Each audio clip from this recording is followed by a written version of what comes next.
You're listening to Uncoupled and Unfiltered, the show for people smart enough to get out of the wrong relationship and bold enough to do it without losing their damn minds.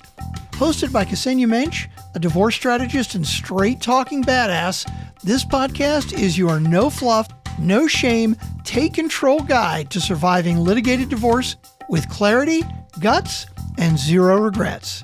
Let's get into it. Here's Ksenia.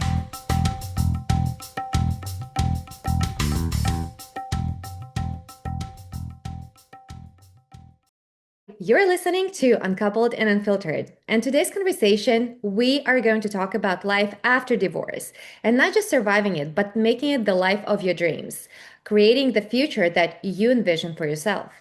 I'm joined today by JJ Flizanes, empowerment strategist, relationship and wellness expert, and host of multiple podcasts focused on emotional awareness, mindset, and conscious relationships. So if you are navigating life after divorce and trying to reflect who you are today, this episode is absolutely for you. JJ, thank you so much for being here with us today. Thank you, Ksenia. I'm excited to have this conversation. I want to talk all things divorce.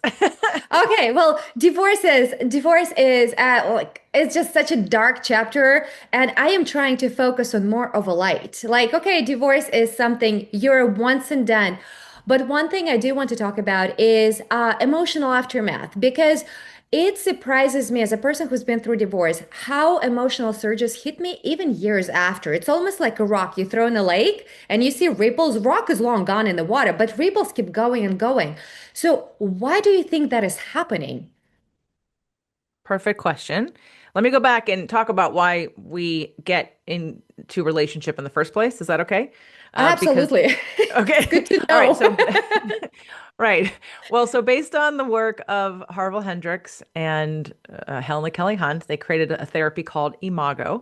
Imago is, in my opinion, the only relationship therapy. It is the number one best kind of relationship therapy. But the theory is that we choose our partners to heal the wounds of our past. So it's not, no matter where you are in your journey, whether you're dating, married 3 times, you choose your partners to heal the wounds of your past. I'll also go to say you choose your friends, you choose your business, all of that, everything you choose is to heal the wounds of your past. But let's focus on the partner. So when we understand that, then it's not about blame or somebody's wrong or somebody did something bad, even if they did do something bad, but it's understanding that it all comes from a subconscious imprint of our core wounds.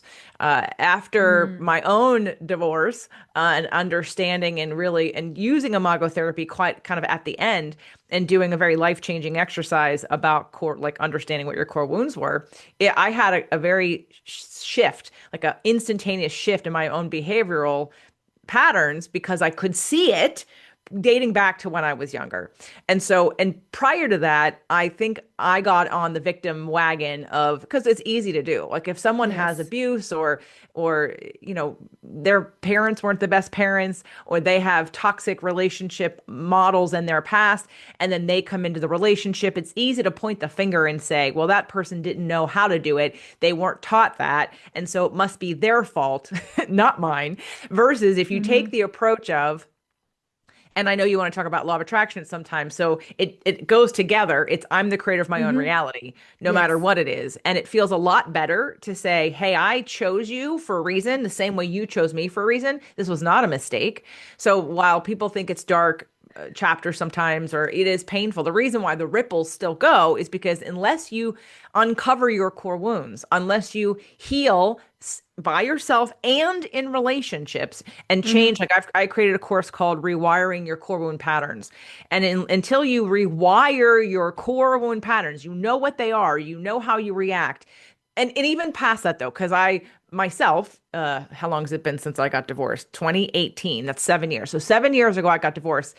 And I kid you not, on the way to where I got married a month ago, we were on a cruise. Doug and I were on a cruise. And a couple years ago, I had a birthday party in Kauai. So we got married. I got married in Kauai, and I didn't know what I didn't know. So I show up on the island, 2022. I got married in 2008, and I go to all the same spots. I see all the same people, and I show up at the place where I got married, and I Hmm. start to cry hysterically. And I thought, oh my God, this is not about him. Like, this isn't about my ex-husband. This is not about missing him. This is not about what is this about? And I cried my eyes out. I went, oh my God, this is about the shame that I have about asking people to go to Hawaii for a marriage that didn't last. So I had that sort of clearing, if you will, and I created new memories and with Doug and with my good friend Michael and Marjorie. So now I'm thinking, all right, well, I'm coming back to Kauai again. It's 2025. Now what? Like I've already done that. Like I've already had that experience. Well, on the ship between Oahu and Kauai, I had a dream and it was about my ex and I cried all night long and I was like, wow, okay. But part of that has to do with how my current life experience is also triggering those same wounds. So the Okay. wounds get triggered, whether it be from your current spouse, your old spouse, or friends or situations. So the ripples stay because we have wounds that are deeply embedded that we can heal, but first we have to understand what they are. Yes. Well, you just brought it up because it was this week for me, and I've been divorced since 2022, so I'm 3.5 years, and it's funny to me. I feel like I never grieved the loss of I grieved the loss of family, but I didn't grieve the ex-husband. Like it was, I grieved it while I was still in the relationship. But this week, what hit me, so we got married in Catholic Church. And after divorce, um, he decided he wants to annul it. And it bothered me then, but there was new information that I received this week, and it just reopened.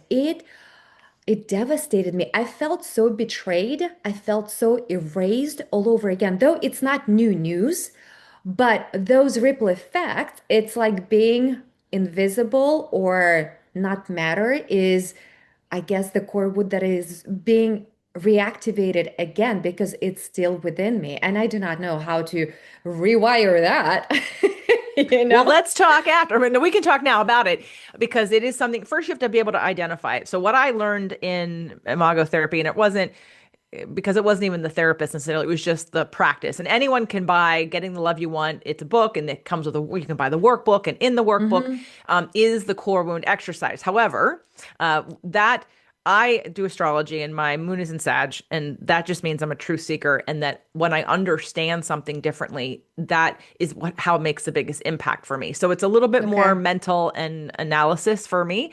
But when I see it, I can't unsee it. And I changed a behavior that I wouldn't change, that I couldn't change. I would say to him, I know this doesn't work. He's like, you know, that doesn't work, right? And I'm like, I know, but I don't know how to stop it. But when I could see that it dated back before him, when it went all the way to my childhood, I immediately stopped that behavior because I had an awareness about it.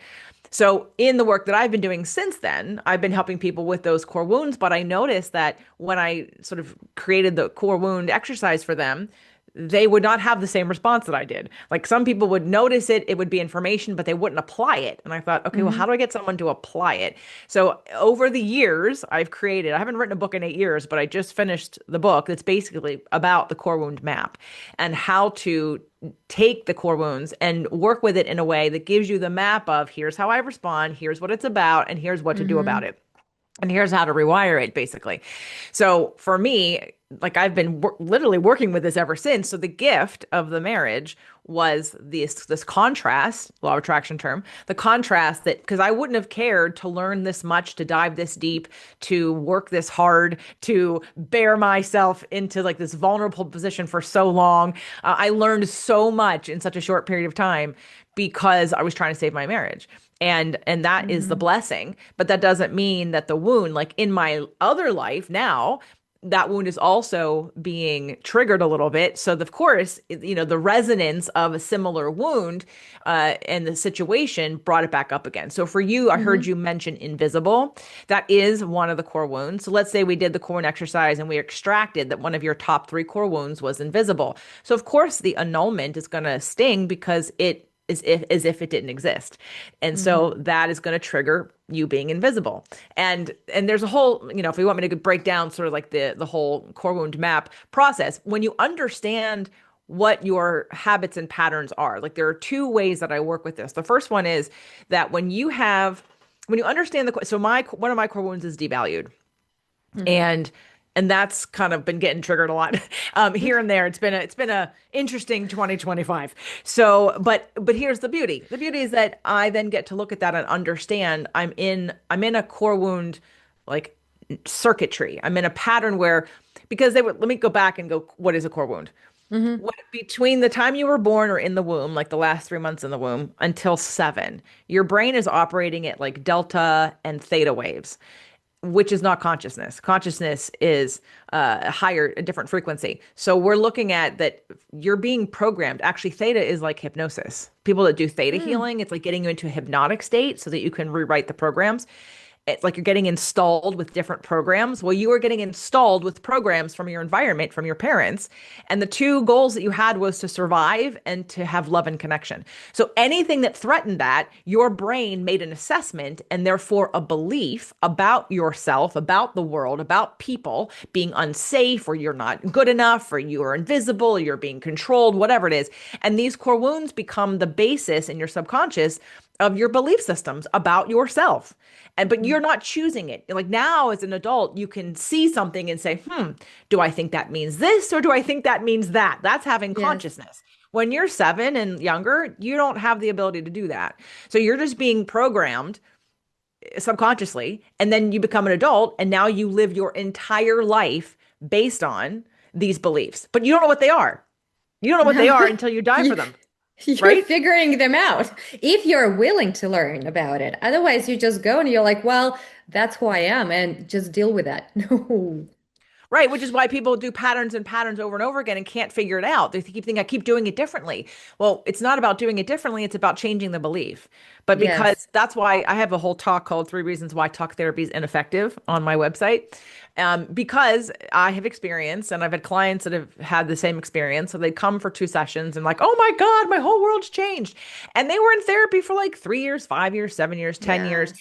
talking about the same situation over and over again with no new information, with no new perspectives, and kind of from a victim position of like, this Yes. hurt me, this is what happened to me, this is what hurt me, this is my pain point. And it's like, okay, hold on, how did you create that? How are you like a conscious person who's attracting this stuff? Like that doesn't get, Hmm. brought up in therapy appointments most of the time. I'm not saying everyone. If you have a therapist, if you're listening to this or watching this and you have a therapist who has changed your life and you are different in the same situation, this is not for you. What I'm talking about is not for you. I'm talking to those Hmm. who've been in therapy, who feel no different, who repeat the same patterns, who get triggered by the same things, and your life Hmm. doesn't look any different. Yes. I actually, after divorce and during divorce, I was going to therapy religiously. And what I can say, it did help me identify my core wounds, figure them out. It's like slowly peeling an onion. But I also got to the point of plateauing because it's like we talk the same thing. So I come in and I vent, but I'm not progressing. Like I did not, okay, so I know what happened. How do I get out of this rut? Because I feel like shit most of the time and I don't want to feel like this anymore. So how do I get better? And that was the reason why I stopped. So for me, I found it effective to uncovering why I'm in this position, right? What my patterns are.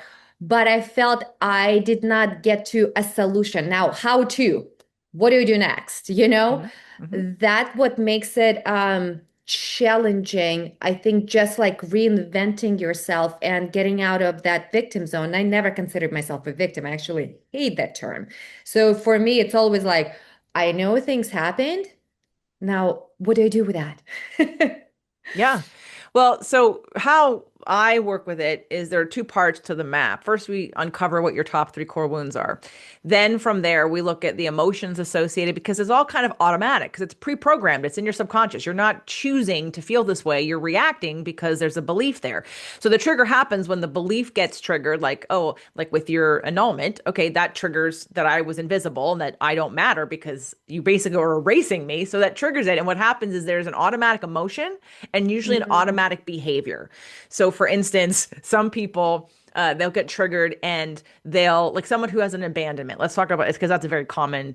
Someone who Mhm. has abandonment is normally going to be nervous or anxious, and then they're going to reach out and be clingy and try to perform for love and hold on to something. So they're going to be over communicative. They're going to be, very on top of the person that they don't want to be abandoned from. Mm-hmm. And so when you understand that that's the quick circuit that happens with the brain, it's instant. You're not going to stop it until you're aware of it. Then when you're aware of it, you may not stop the trigger, but when you can see the pattern of this happens, then I feel this, and then I do this. I might avoid, I might run away, I might blow it up, I might yell back, like yell. When I did my core wound map, it was like yell, yell, yell or teach, yell or teach. I'm like, okay, I see the pattern. Yell or teach. So, so having a podcast helped to heal some of that because I could teach here, so I don't have to teach, Mm-hmm. teach my spouse or whoever that I'm with. And so that's one way. So when you get to the here's how I'm triggered, here's the emotion, and here's how I act. Even if you're doing the thing, you're avoiding. When you understand that this is my automatic pattern, I can choose to do the opposite. I can still be in it and say, okay, instead of avoiding, I'm going to step into it. Instead of doing what I normally do, I'm going to do the opposite of that, which will help to diffuse and shorten the time that that circuitry is running in your brain. It'll change the story. Mm. So that's one kind of in the moment quick thing when you're triggered. But the other, this is where I used to be a personal trainer, and people understand that when you go to a trainer, they're going to push you beyond what you're willing to do by yourself. Yes. Okay. Well, I'm still a personal trainer. I'm just now doing it emotionally. So now when I understand what your core wounds are and I understand so here's a good exercise for everyone who's listening and for you too. When you know what your wound is, so let's say yours is Mm-hmm. invisible, ask yourself, because we can't do anything about what the brain processed back then. It is how we view the world, it's how we view ourselves. But what we can do is change how we see ourselves. So, Mm. unfortunately, if it was just a one time thing, then we'd get over it. But it's a belief that we act from. So, if you have a core wound of invisibility, then I want you to ask yourself, in what three ways do you treat yourself as if you're invisible? Oof. I always do things for others. I don't really focus on myself. I'm the last one. And then I resent it. Um, I don't ask for help, so I abandon myself. I will work myself to death, and I resent that, and I feel even worse. Never reach out to people for help. And the third one, oh my gosh.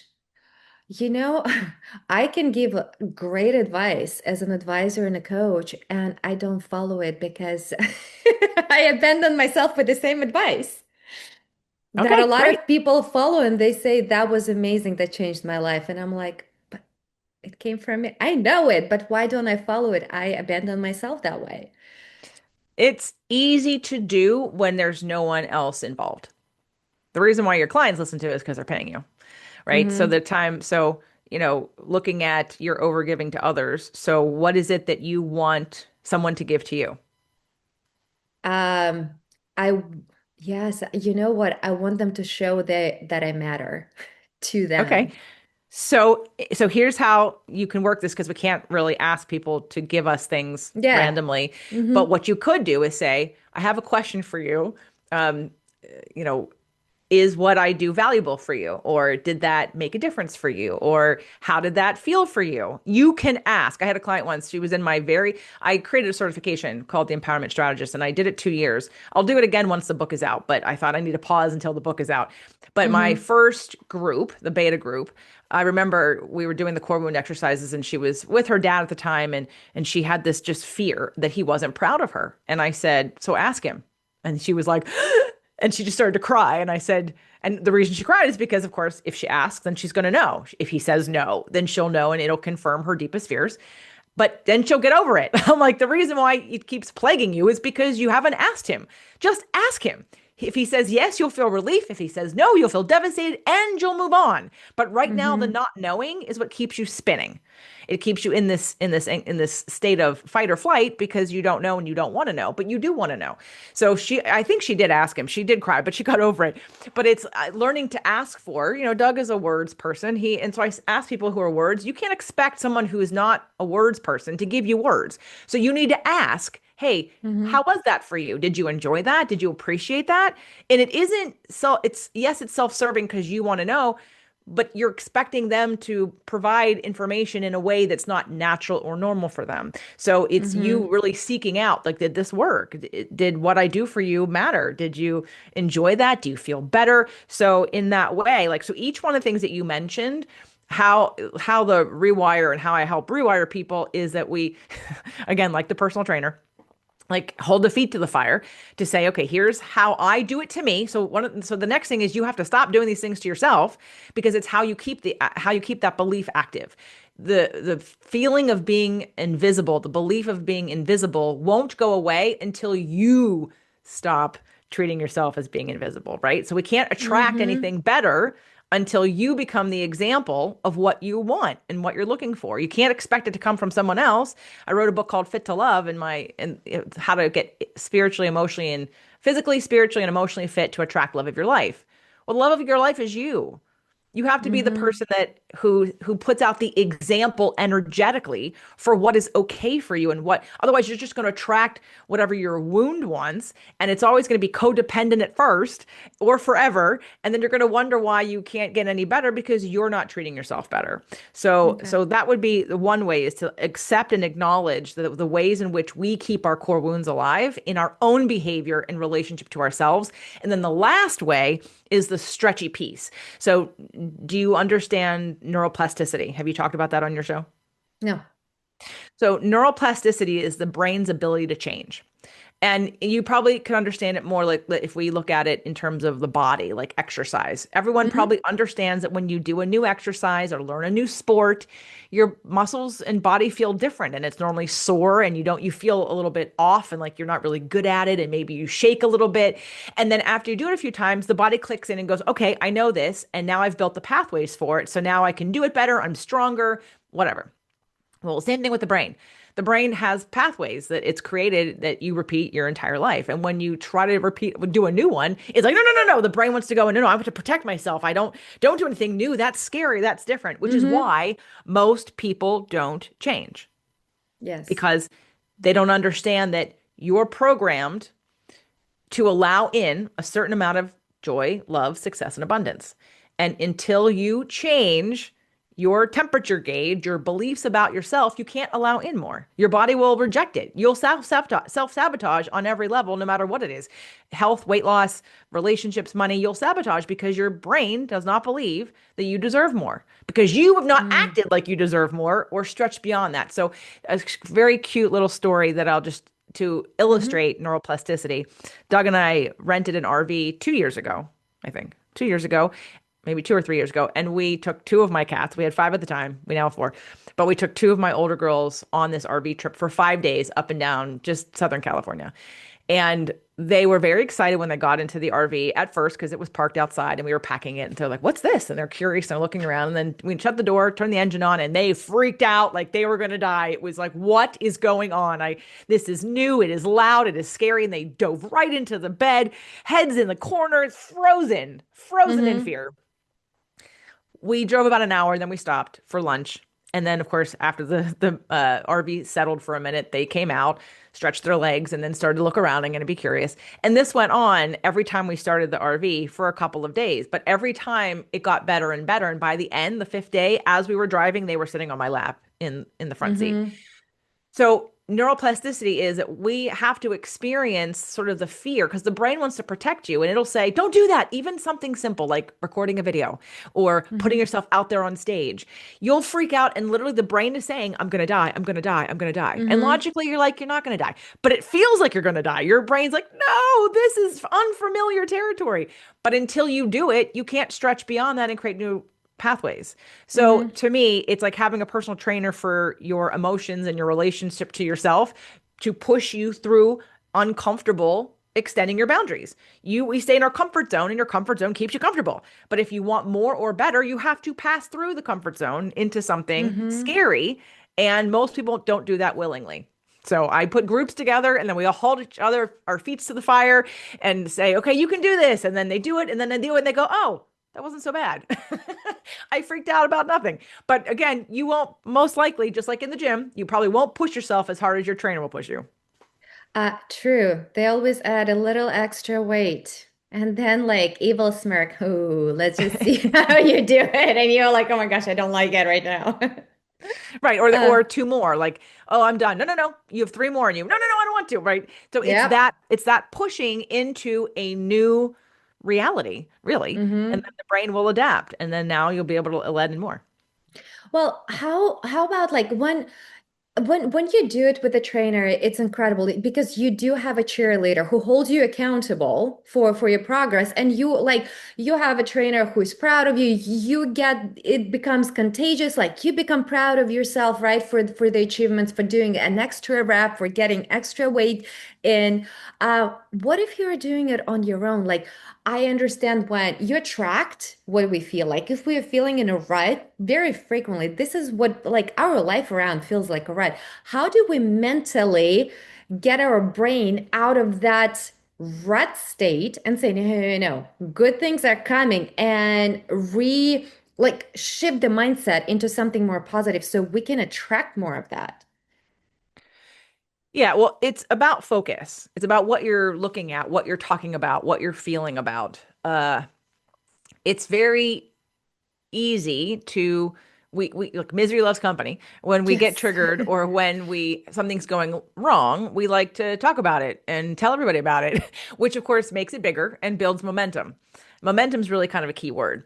And while you Mm, can't switch a big snowball of momentum that's negative, that's practice, that you've practiced for days, years, months, whatever, it's not going to be a 180. That's like when looking at the emotion list and where shame is at the bottom and love, joy, and freedom are at the top. You're not going to go from shame that you've held and practiced for years to love in an instant. It's going to take a minute for you to sort of climb up the vibrational scale. So if we can get you to neutral, or someone who has shame or depression, so depression is repression. Depression is literally repression of your energy, your feelings, your emotions. It's not allowing yourself to express. And so you feel weighed mm, down by all the things you're not talking about or feeling about. And that is a very practiced state. So for someone who's depressed, it'd be really helpful to get them angry. If they can get to anger from depression, now we're grabbing our power back. We don't want to stay in anger, but it's a good stepping stone to get from depression to anger. Then from anger, maybe we can get to, you know, to neutral. Or I mean, there's many mm-hmm, layers in between those emotions. I have a whole like vibrational scale that people can look at, and you can research mm-hmm, it online if you want to see like where the emotions are in terms of the frequencies. But you can't, it's what you practice. It's about creating momentum. So mm-hmm. there's two ways you can look at it. One, you can focus on, and it happens with babies. Babies may be crying about something, but then you go, hey, hey, hey, look over here, and you jingle something, and they go, and all of a sudden, like that went away because I focused on this and that made me happy. It can be that simple. It can be that simple. Mm-hmm. The problem is, as an adult, you base your identity on it. You have like it's so convoluted Yes. and so heavy, and it doesn't have to be that way. It's called pivoting in law of attraction. So let's say you don't like something. If you're repeating it over and over again, you're keeping it alive. It has value. You can say this Mm-hmm. contrast is serving me because it's showing me what I don't want. So if you're a very detailed, structured person, you could take a journal, you could write down, here's what's happening and here's what I don't want about it. But then when you're done with that, drop it and start focusing on, well, what do I want? Okay, this taught me Mm-hmm. what I don't want. Well, what do I want? What would that feel like? Because until you know how to stretch into a feeling, I did a workshop this year called Unleashing Your Manifestation Power.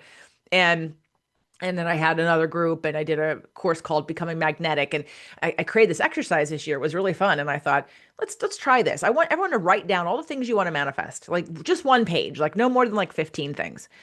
And then I want you to I have something called a feelings and needs list, and go to the feelings and needs list if you need to, and figure out what's the emotion that you're looking to have. Because the only reason, so this is an Abraham quote, everyone can really like dig in and listen to this quote. It's very powerful if you understand it and use it. The only reason you want what you want is because you think you'll feel better when you have it.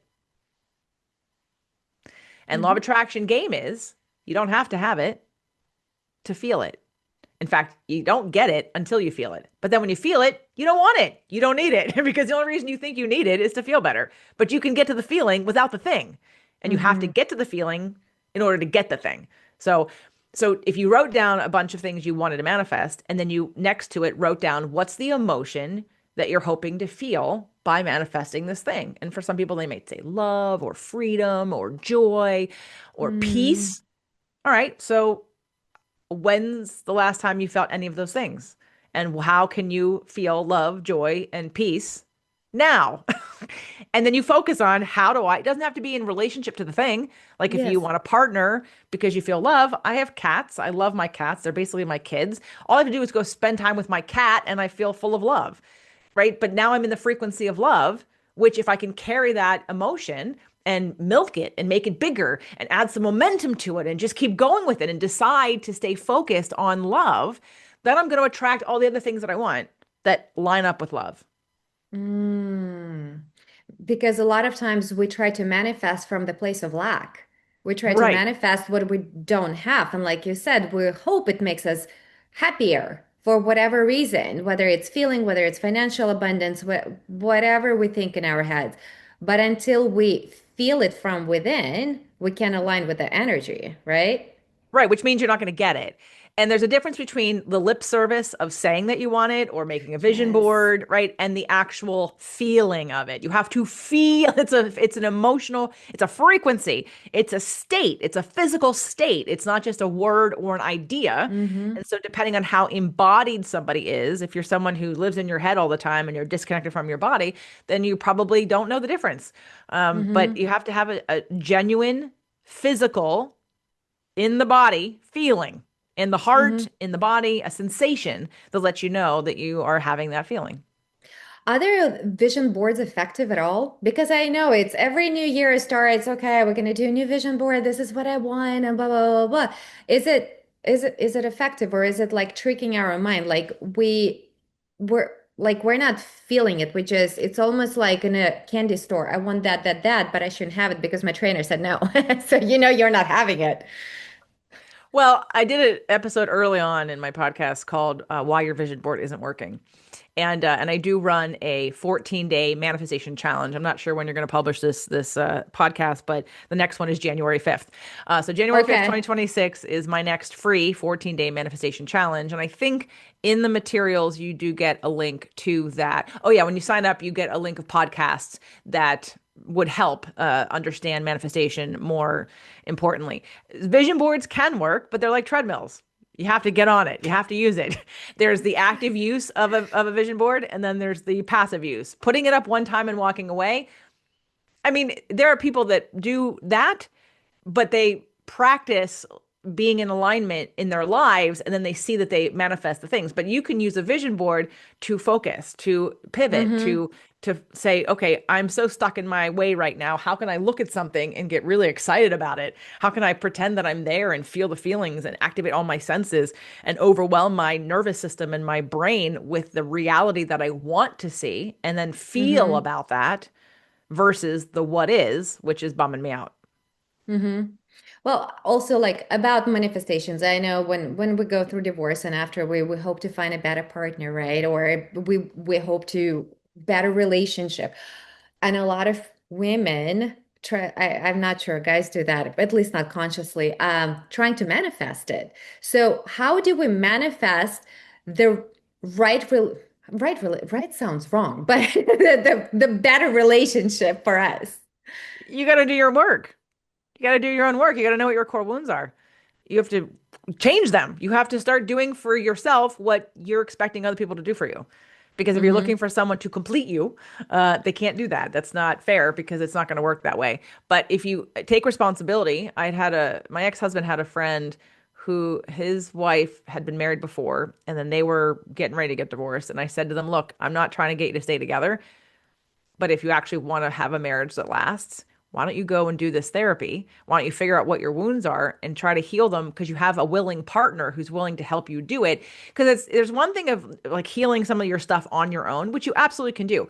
But we heal more deeply in partnership because that's when the Yes. mirror is reflecting back to us our stuff. And it is Yes. an ongoing process. And at every new level of growth, you're going to come up against triggers and upper limits and basically another mirror that says, okay, well, you've grown this much. And now if you want to go past that, here's the next level of growth that you have to deal with. But so it's never like it doesn't stop. But the way you have a relationship with it can be an invitation to, all right, well, if you wanted more, like let's say a house, if you wanted to be able to have more furniture and more people in your house, you have to build a bigger house, right? So it's the same Mm-hmm. thing with like if you want more, you have to build a better you. Like you have to stretch beyond that which you know and be different. That's the point. But most people aren't willing to do that, which of course makes my job very hard. But at the same time, I do attract the right and perfect clients who are ready to do this kind of work because Yes. it is taking on the responsibility of, I want to know my stuff. I want to know me. I want to become the master of me. I want to understand how not to give my power away. I want to understand Mm-hmm. that I want to be the healthiest version of myself so that way I can attract a better partner than I have before because that Mm-hmm. I did not know. And that partner helped me to see some of the wounds. Now, have those wounds been healed? Am I different? So I have a couple quotes that I've created. One is, and I think I only can say one right now, healing is when you're different in the same situation. Too many people are Oh. going to therapy and running around getting divorced, moving, quitting their job and thinking, "Oh, it's all of you people. This is stressful. I'm going to leave and quit and move." Well, you take you with you. So if you haven't changed, Yes. you're going to recreate the whole thing over again. You're healing doesn't mean you still have to stay. I told the couple, you can still get divorced, but wouldn't it be great to like heal some of this stuff to understand why you chose each other? I mean, how many Mm-hmm. times do you want to get married? It's fine. No judgment, but I mean, like it's expensive and and it's Divorces heartbreaking. are expensive. Yeah, like it just adds up. Right. How about just deal with it? Like have somebody who's willing to work with you on it.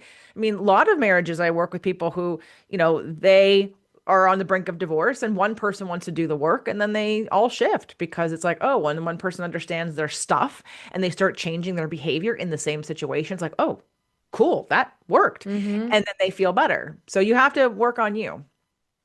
What about people who, let's say, I'm okay, I'll take me. I think I worked on myself. I understand my core wounds. I know there are a couple other, I love the idea what you say. I always knew I have triggers. I knew my reaction to trigger. Oh, yeah, yeah. I knew the emotions, but I didn't know how I was reacted. Like I didn't know my default reaction. Benchmark. Let's put it that way. Now I'm aware and I'm like, I run and hide. I just go in and I don't want to talk to anybody. I don't want to be touched. Like, give me time. Uh, so for now, I think like, okay, I think I'm ready to date. But now I have a fear. I don't trust my picker. How do I overcome? How do I learn to connect with my gut? Because I think I have a really good gut. Like my intuition can tell me exactly what I am seeing or who the person is or the situation I'm in, but my brain starts overwriting. And it's like, well, and it uses core wounds to override what maybe I was like trained myself to do. So how do you overcome this fear and learn to connect with the gut better? Well, I guess the benchmark for me in sort of like, let's look at my clients. Uh, if their relationship with themselves have improved, so no pressure, but like to go back to what you said about you, like I only know that's only one core wound. So there's the top three. The overgiving to others and putting yourself last, the not taking your own advice, and then what was the other one? Oh, not asking for help. Until you get better at those three, I wouldn't. Because if the patterns haven't changed, then you're going to attract somebody similar. Now, it does. Mm, If, let's say you don't do any work and you attract somebody similar. Okay, so at least now you know that if you're like whoever you've chosen, there are tools to heal within relationship. So someone who's okay. been married for 30 years, who's having, who's had problems, can you fix it? Yeah, you can if you want to. And again, it doesn't have to take two people. You can start with one person really uncovering their stuff, taking ownership for their stuff. And the women, I'll be honest, if the women make bigger changes, the men fall in line automatically because they're really reacting to Mm, you. So you'll attract better when you're better. But it's you learning how to be different in the same situations, you doing the things for yourself. Because if you're still ignoring yourself and you're invisible, then you're going to choose somebody again that's going to eventually activate that wound again, who's going to treat you like you're invisible. So I would mm, look at, have I changed those patterns yet? If you okay. really want to be cautious, you Yes. really say, I want to test myself.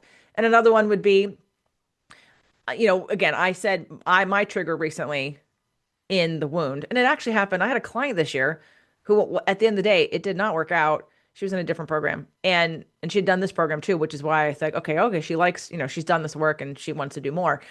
But at the end of the day, when I realized the trauma that happened with me with that, like I sat with it for many days, and I started to cry. I was watching a TV show, had some song on it, and the song didn't even I don't even know the song. It just hit me. It just resonated in a deeper place. And I started to cry. And I went, oh my God, this isn't about her. This is about my ex-husband, because my role as a rescuer was to, and what I do with people is that if you obviously with my ex, he did not sign up as my client. Okay, I'm clear about that. But he did choose me, and he did choose me for a reason, but he never wanted to admit to it, so I didn't deal with it. Because your subconscious knows. So with this client, I realized that, there are people that they want to learn, but they don't want to grow.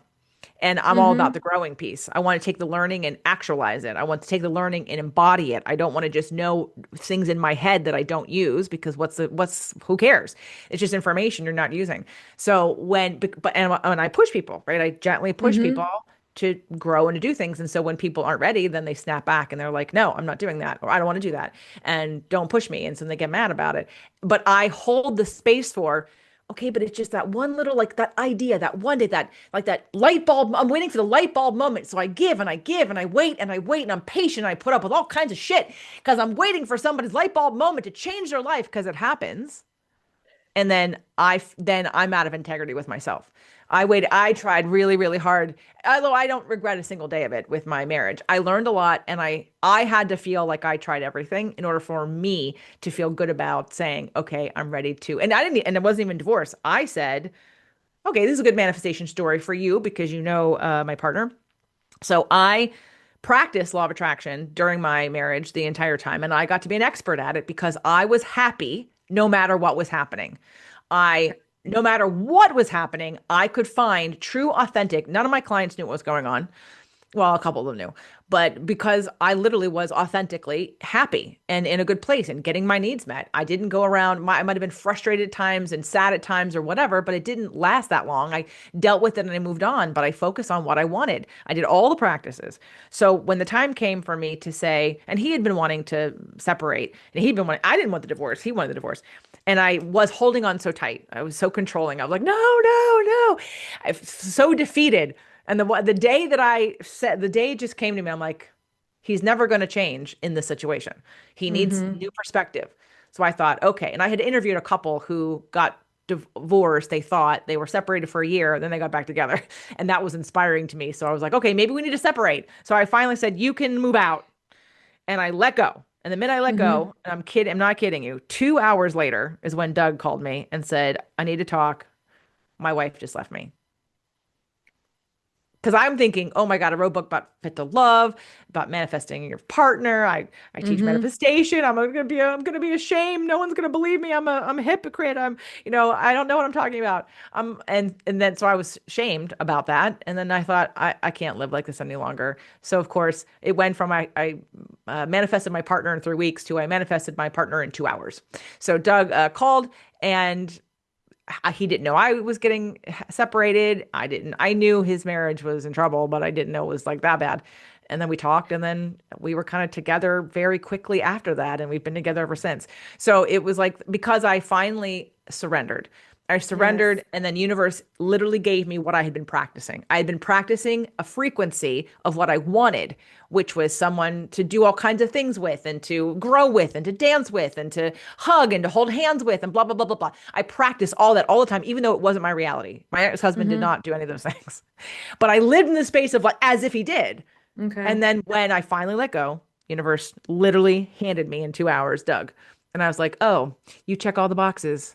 Oh, yes, this is, and I kept thinking, no, no, no, no, no, I don't want another person. I want this in my ex. I want it in that person. The universe like, no, you're never going to get it in that person. I'm like, I'm not Okay. asking for a new person here.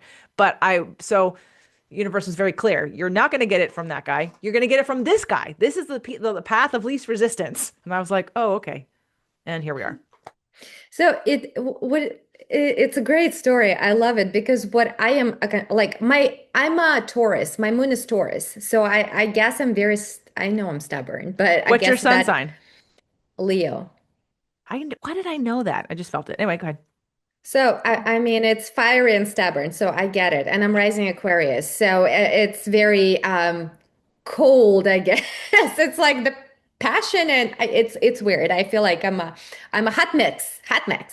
But what I'm thinking, I also have hard times letting go. So even when I Mm. am doing the project. And I can feel the universe literally hitting me on my head saying, it's not the way. And I'm like, but I invested time. I know this is right. And it's like, no, I think my head is really bruised, but I'm like, I'm afraid to let go because what's next? I What's your guess. Venus? Do you know your Venus? Virgo. Okay. All right.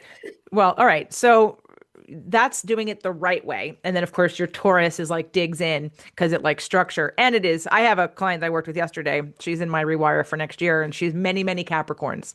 She's many, many Capricorns. Oh, geez. And yeah, and we talked about like the story that she has going on in her head about her husband is never going to help anybody. I said, you need to put that down. Like it might be true, but so are 10 other stories you're not telling that feel a lot Hmm. better. So you have to start being discerning of the story that you're telling yourself because the story you're telling yourself about him, about your money, blah, blah, blah, all the things doesn't feel good. It leaves no room for possibility. It leaves no room for growth or inspiration because you've told it it's so sad, it's so bad, and it feels bad for everybody, which doesn't motivate anybody. So, but it's about choice. And so you may have a this is the right way, this is the stable way, this is the proven thing, and be a little less willing to take risks, which is exactly what you're going to need to do. You're going to have to, Hmm. pretend you're jumping off a cliff a couple times emotionally, probably, in order for you to get used to what that feels like, because it won't feel natural, it won't feel comfortable. But I understand it. And it's like working with, the Virgo wants to be the perfectionist, the in love. Like it has to fit this thing and you have to be this way.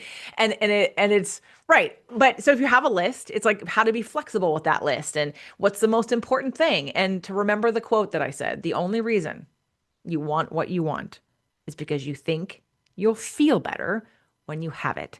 So the goal is, how do I feel better now? I have a couple episodes on my podcast. One's called How Can I? Another one Hmm. is called How to Feel Better Right Now.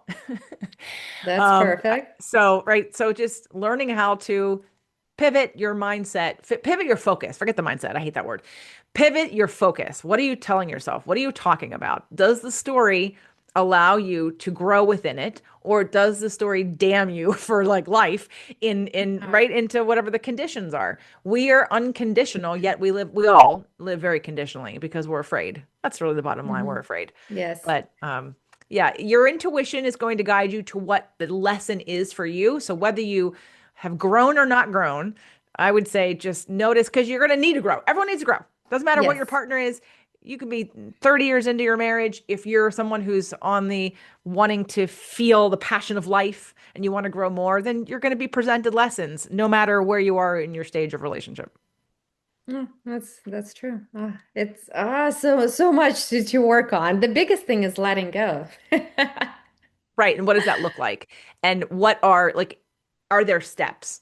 For me, when I thought about him moving out, I freaked out because we had two cats and I fed some stray cats that were outside. And I was very, very settled in that house. And we were renting it, we didn't own it. And my first thought is, where am I going to move with two cats? And what's going to happen to the other cats? And I freaked out about the lack of foundation stability. But then over time, I realized that it was my client that we were renting from, and I'm the one that found the house. So I was like, and his aunt lived 10 minutes up the street. I'm like, you can move out. Like when I in my mind went, oh no, I'm staying right here. I'm Hmm. staying right here. You can, you want to leave? You can leave. But the rest of us are staying here. You're not disrupting my life. Then I felt better about it. But it took me to Hmm. kind of see it differently to allow myself to feel better about it. Well, like you said, in our head, we create the stories. A lot of times they're negative, and we put ourselves and keep ourselves in that very dark negative box until we pivot our focus to something else. And maybe again, there is a door right there, but for some reason we just keep sitting on the chair without walking to the door and walking out of the room. And that's the power of growing when you know when to leave. Yeah. And when, you're going to learn your lessons in whatever way you need to learn your lessons. So rather than beat yourself up about it, just try to be a little bit more gentle and say, am I ready to let go of this? Am I ready to change this? And then how do I need help? So like one of the things you said is, you don't ask for help. So when is it I'm going to suffer longer or I'm going to ask for help? Or what does it mean for you to ask for help? Is it possible that help means shame, like you're failing, like you're doing something wrong? Or can you admit, I mean, I'm going through that right now with something where some people would look at the situation and say, oh, well, you're in a bad situation. And I look at it and say, no, I'm in the same situation everybody else is in, and this is what they do. And of course, this is a natural progression of growth. So rather than feel bad about it, which doesn't motivate anyone to do anything, how can you position it in a way or see it in a different point of view that says, no, this is part of growth? Oh, okay. So the reason I don't reach out because I start feeling like a burden. I don't want to be a burden on my friends to help me out with something. Well, maybe your friends aren't the right people to help you out. Oh, maybe. It depends on what they know versus what you know. Are they someone living a different experience than you've lived? Are they somebody who's grown and showed you that there's a path and tools to expanding who they are in relationship and in life? And if they are, then maybe they are friends that can help you. But if they're friends that have not been and I'm not saying that experience makes you a master by any means, okay? Someone can be divorced 3 times and still have no idea what their wounds are and what they're doing. So it's really has nothing to do with experience. But what I'm saying about modeling, when you're looking at who would I share this with, who am I looking to help me? Well, hopefully someone who's done it and done it better, or has something that I don't know that I can learn from. But I'm not going to take this as someone who's not trying to grow, because they're probably going to not be able to offer me any upper level advice or energy. They're going to be only going to be able to see it from where they live. And if they live in a place of negativity, or, they aren't a growing person, they're not going to be very helpful. True, true. Well, JJ, that was incredible. Thank you so much. I mean, now I have so much work to do. I feel like I have 3 pages of what I look for in a partner that I need to now condense and make it out. Because before it was like 11 items, then I expanded it to 3 pages, and I'm like, no, I need to be Taurusy here. I need to really show what I want. Yeah, it's not working. So I need to be a little more flexible and less demanding probably when it comes to that. But it is huge for people, especially going through such a major life transition. And divorce is one of them. Losing a family member, or just like grieving whatever loss, losing a job. It's all huge major life transitions that change us and put us in a very negative mindset. But what we do with that experience, and like you said, everything that happens to us happens for us and reflects what we need to learn. And if we're willing to see it, we can build a dream life. If not, I mean, you're going to be in that hamster wheel and run and run and run until your time is up. Yep. Yep. Well, I don't know whenever you're publishing this, but if anyone's interested in doing the 14-day manifestation challenge, it's free. It's jjflizanes.com/14-day. That's 14DAY. It's free. I do it several times a year. Again, the next one's January 5th. I don't know when the one after that will be, but if you get on the list, you'll be told when it is. Well, I will be signing up. Thank you so much. I will publish it actually probably in the next 2 weeks, because I do want listeners to have an opportunity to sign up for this amazing deal and challenge, your manifestation workshop. Thank you so much, JJ, for being here. I really appreciate everything you shared. It was really cool. Thank you. Thank you, Sonia. It was nice to have this conversation. It's very fun, and I appreciate you having me on. Thank you so much, and thank you for listening to Uncoupled and Unfiltered. That's it for this episode of Uncoupled and Unfiltered. If you're loving the raw truth and practical takeaways, do the badass thing and rate and review the show wherever you listen. It helps more good people find their way out of the chaos. And check the show notes. Yeah, we actually put some useful stuff in there. Resources, links, tools, go grab what you need. Until next time, don't settle, don't shrink, and don't look back.